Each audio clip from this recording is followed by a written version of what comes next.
A corrente série não vai ter, por exemplo, essa corrente não vai toda mais para lá. Você vai ter uma corrente aqui, que chama corrente de drenagem, e a corrente série ela é menor. Então, como você diminuiu a corrente série, você vai diminuir o fluxo série. Diminuindo o fluxo série, aquele aumento de tensão vai diminuir.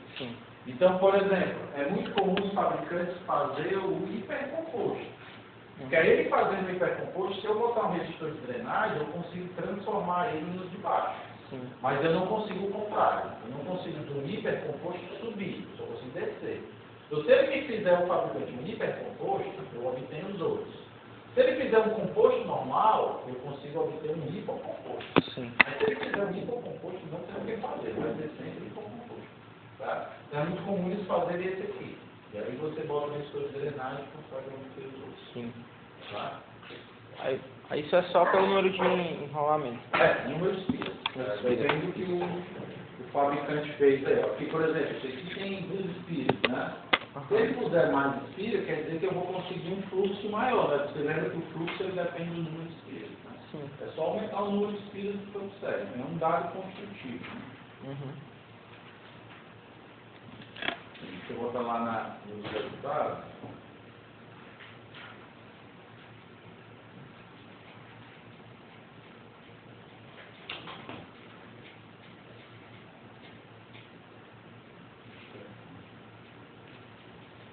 Aqui, eu mostrei na aula passada só algumas máquinas, mas aqui está todas.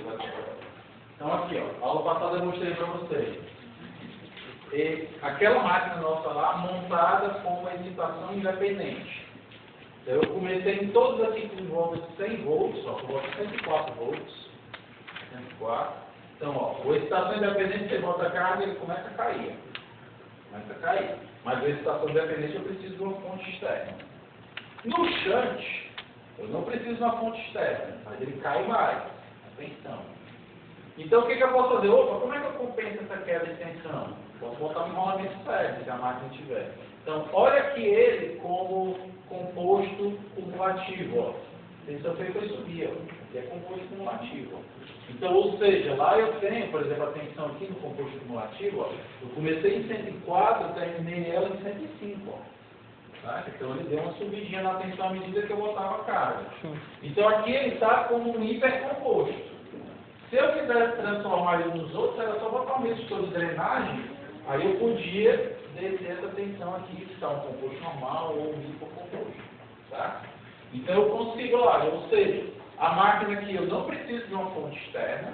Tá? Eu comecei com um shunt, mas ligando o enrolamento sério, você conseguiu completar toda essa queda aqui, ó. Toda essa queda aqui você trouxe para cá, por causa do enrolamento sério.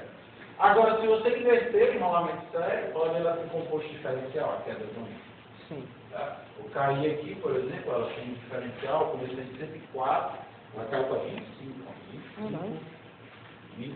volts. Então aqui eu teria que usar aqui é caso eu quisesse usar ele como fonte de corrente. Tá? Mas como fonte de tensão, eu podia usar ele aqui como um hipercomposto aqui, ó. Está com a tensão quase constante aí com o carro. Tá? Então, você vê que essa máquina tem essa versatilidade quando vocês têm os 2 enrolamentos. Né? Então, você pode trabalhar ela como excitação independente, como shunt, como série. No caso nosso lá, não dá para trabalhar só como série, porque ela eu não consigo obter uma tensão muito alta. Ela fica só nessa tensão baixazinha.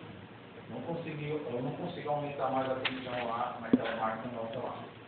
Por isso que eu não fiz o teste. Eu até fiz o teste como série aqui, olha, como série. Ou seja, eu comecei aqui, ó, era como série, começou em 11 volts e quase não subiu a tensão. Eu estava botando carga e não subia. Então eu não consigo começar a auto-excitar a máquina.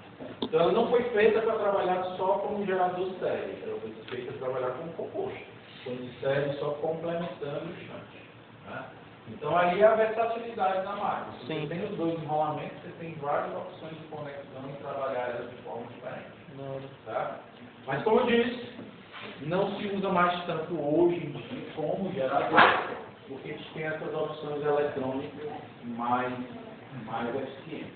Mas aí os resultados que a gente viu lá no laboratório. E professor? A gente vai ter qualquer dia uma aula, eu mostro com vocês eles colocando as cargas e vejo esse comportamento. Sim. Isso. Aí, então, assim, excitação independente, ímã permanente é hipercomposto. Como é? O excitação independente, o ímã permanente, ele pode ser considerado hipercomposto? Hiper não, porque a tensão cai. Então... É porque assim, ele não não pode ser cumulativo. porque você não tem enrolamento sério. Sim. A excitação independente e o ímã permanente é o quê? Ele tem uma regulação de tensão positiva. Você vai botar carga e a tensão vai cair. Tá? O shunt vai cair mais. Tá? Daquele efeito que a gente viu. Vai cair mais ainda. Sim. Quando você quer compensar essa queda do shunt, aí você insere o enrolamento sério. Aí ele compensa. Aí tu tem um composto. Tu tem os dois enrolamentos. Sim. Shunt e sério. E aí tem que ver. Ele é um hipercomposto, composto normal, composto hipocomposto. E se tu inverter o enrolamento sério, aí ele cai uma vez, aí você vai ter aí um composto diferencial. Sim. Tá? Para ser composto tem que ter os dois enrolamentos. Sim. E se está sendo independente do ímã, eles não só tem um, né? Entendi. Então tem que ter os dois enrolamentos, campo shunt e campo sério. Sim. Na verdade o ímã permanente nem o campo shunt tem. Ele tem o do ímã dele lá, é o tem campo dele. enrolamento de campo.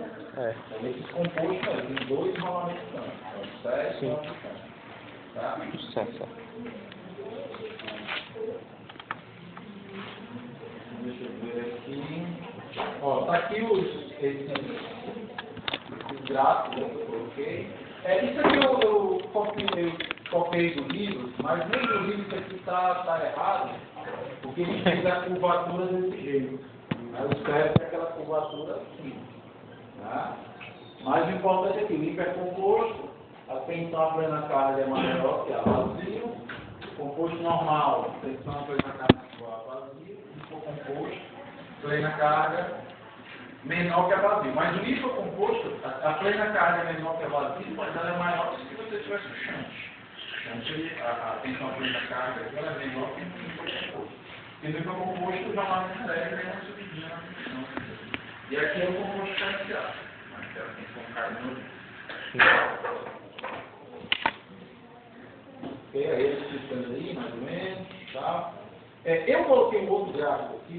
Sim, essa parte aqui também eu não vou cobrar de vocês. É o seguinte.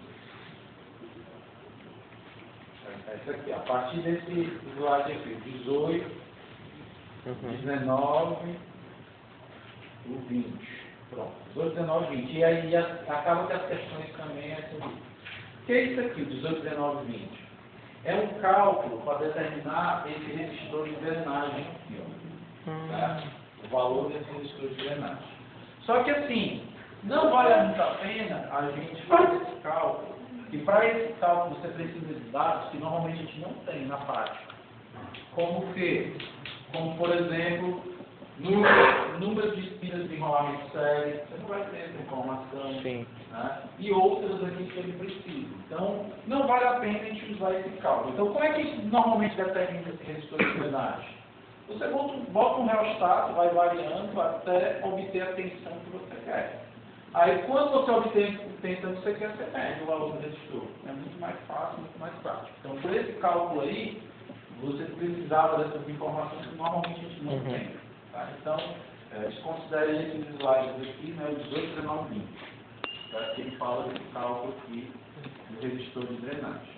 E aí as questões que pedirem isso também se consideram. Por exemplo, aqui eu achei no pé. No espiras. Ele quer aqui, calcular o número de espiras do campo sério. Né? Então aqui não vale a pena esse aí também. Essa aqui eu acho que também você pede dizer, calcula resistor de drenagem. Essa também, calcula resistor de drenagem. Essas questões aqui, considera aqui a 3, 4, 5. Tá? Aqui, ó, só explicar essa questão.